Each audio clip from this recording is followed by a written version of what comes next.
और दोनों सेटिंग करके मलाई खान वास्ते बन गए किया। किसी कंपनी वाले ने कोई 20 करोड़ में दे दिए, 50 करोड़ दिए, 500 करोड़ दे दिए, उसके बदले में सरकार ने उसको क्या दिया ये जानकारी होनी चाहिए। मामला बैंक का आज कंप्यूटराइज है।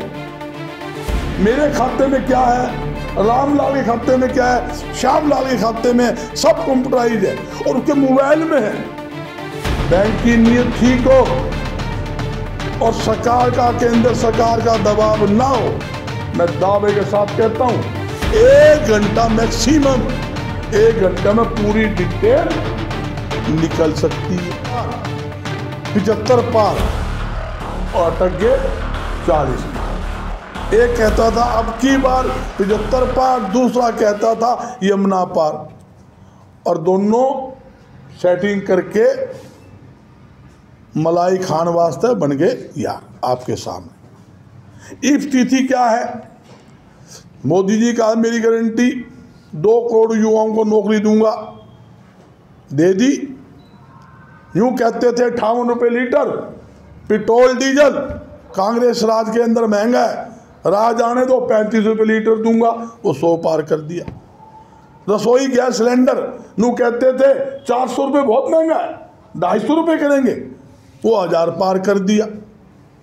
किसान की आय 2 गुना करने की बात कही, आपके सामने खर्चा जरूर किसान का 2 गुना कर दिया।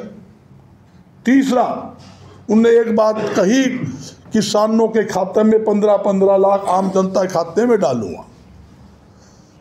जब अमित शाह जी पूछा कि आपका वायदा था, आपकी घोषणा थी 15-15 लाख रुपए हर व्यक्ति खाते में डालने की, उसका क्या हुआ? अमित शाह जी ने एक ही बात कही, ये जुमला था, ये वोट लेने का चुनावी जुमला होता है, कोई खाते में 15-15 लाख नहीं जाएंगे। ये अपने अमित शाह जी स्पष्ट तौर पर ये अपने बयान के अंदर मीडिया के सामने बयान दिया, ये आपके सामने है। और जहाँ तक कि आप देखिए आज चुनावी ब्रांड की बात है, चुनावी फंड की बात है, सुप्रीम कोर्ट ने एक आदेश किया भी चुनावी फंड जो आया है वो बैंक SBI बैंक उसको सार्वजनिक उसको किया जाए, ताकि जनता का पता लगे कहाँ से किस किस कंपनी ने किस किस को कितना पैसा दिया है। और सुप्रीम कोर्ट ने आदेश दिए SBI बैंक को, और 6 जिसकी डेडलाइन 6 मार्च रखी गई भी 6 मार्च तक आपको इसको सार्वजनिक करना है।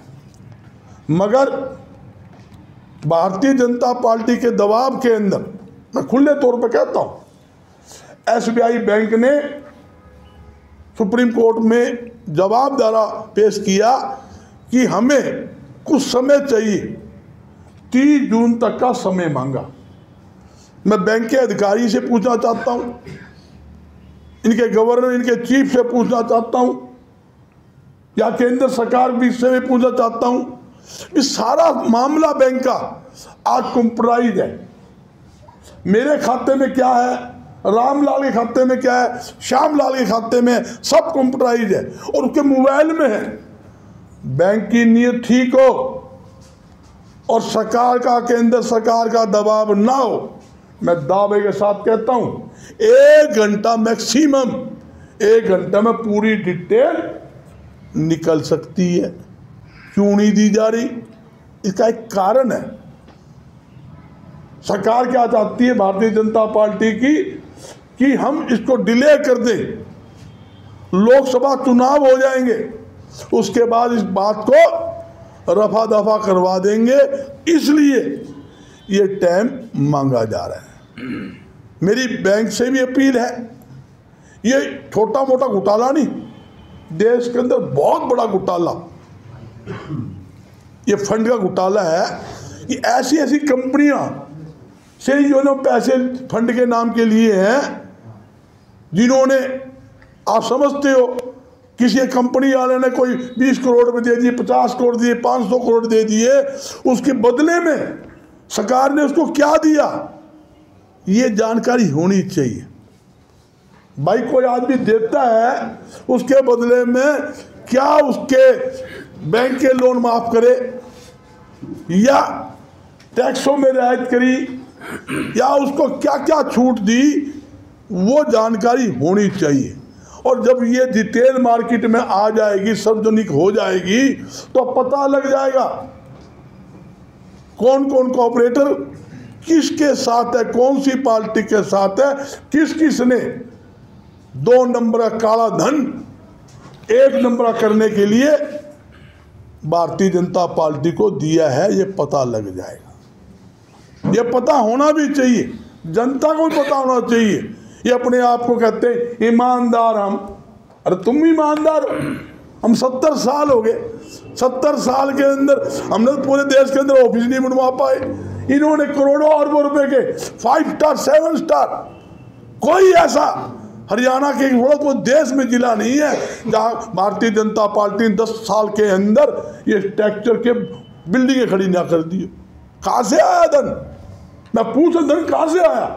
धन आया लोगों को लूट लूट कर, ईडी का सीबीआई का प्रेशर बना बना कर उनसे माल खींच खींच कर ये बड़ी बड़ी बिल्डिंगें खड़ी की गई है। आपके सामने ये स्थिति है। तो मैं ये की बात कहना चाहता हूं, बैंक के अधिकारियों को दबाव में नहीं आना चाहिए। सुप्रीम कोर्ट की जो आदेश है उसकी पालना करनी चाहिए। कोई भी है, इसमें खाली भारतीय जनता पार्टी थोड़ी है, ये आदेश सभी पार्टी लागू है।